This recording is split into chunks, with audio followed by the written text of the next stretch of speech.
देखिए भाई, इस क्वेश्चन में क्या बोला है, हमें चार संख्याएं दे रखी हैं और बोला है कि समानुपात में है।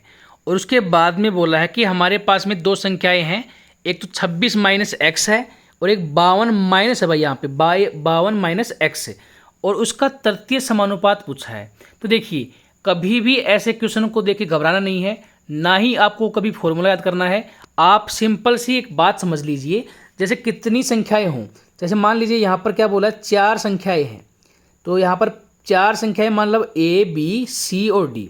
अगर कभी ये बोल देना कि चार संख्याएं क्या हैं, समानुपात में हैं, तो इसका मतलब ये होगा कि जो ए अपॉन बी, मतलब ए अपॉन बी का जो रेशो होगा वो बराबर होगा सी अपॉन डी के।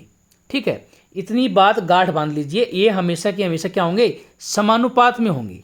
ठीक है, अब ऐसा ज़रूरी नहीं है कि चार संख्याएं आएँ, ऐसा भी हो सकता है कभी कभी तीन संख्याएं आ जाएं, तो यहाँ पर मतलब ए बी सी ऐसे मिल जाए तो भी कोई डरने की कोई बात नहीं है। ये भी क्या होंगे, समानुपात में अगर पूछ लिया तो ए अपॉन बी बराबर होंगी बी अपॉन सी। तो यहाँ से अगर हम इसे और सोल्व करेंगे तो क्रॉस मल्टीप्लाई करते हैं, तो यहाँ से हमारे पास में आएगा बी स्क्वायर बराबर ए सी। तो आप इस तरीके से सिंपल सी इमेज बना लो दिमाग में, हमें कुछ नहीं करना, ए बी सी डी मान लो और उनका आपस में रेशो ले लो और वहाँ पर आराम से जो है वो आपका फॉर्मूला बन जाएगा वहीं की वहीं। तो देखिए यहाँ पर इस क्वेश्चन में क्या बोला है, तो यहाँ पर हमें चार संख्याएं दे रखी समानुपात में है, तो यहाँ पर मैंने सोल्व कर लेता हूँ इनको। 30 माइनस एक्स डिवाइड करना है 47 माइनस एक्स के साथ में, बराबर होनी चाहिए किसके, 64 माइनस एक्स और अपोन में है 115 माइनस एक्स से। अगर मैं इसको मल्टीप्लाई करूंगा तो देखिए 115 को अगर मैं 30 से मल्टीप्लाई करूंगा तो 3450 बन जाएगा।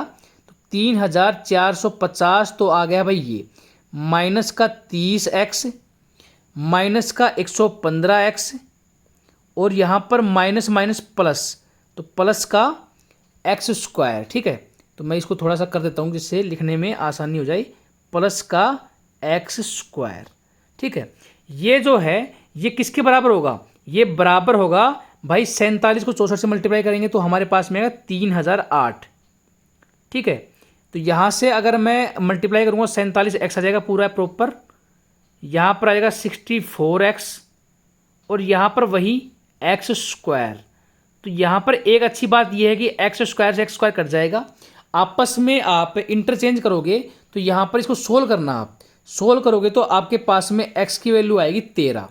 ठीक है भाई, x की वैल्यू कितनी आएगी, 13 आ गया आपके पास में।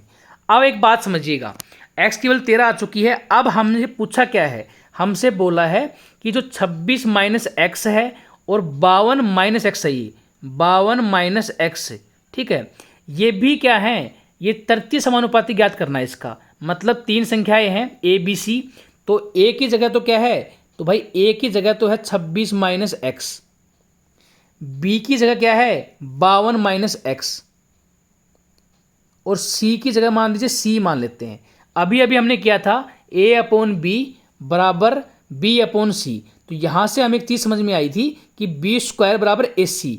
तो बी स्क्वायर के यहाँ पर क्या है, यहाँ पर बी स्क्वायर की जो वैल्यू है वो है भाई 52 माइनस एक्स का स्क्वायर, बराबर होना चाहिए किसके, 26 माइनस एक्स गुणा में सी के बराबर होना चाहिए। अब x की वैल्यू हमें पता है 13 है, तो 52 में से अगर 13 माइनस करोगे तो 39 आएगा। तो यहाँ से हमारे पास में आएगा 39 इंटू 39। यहाँ पर 26 में से अगर 13 माइनस करोगे तो 13 बनेगा, गुणा में आ जाएगा c।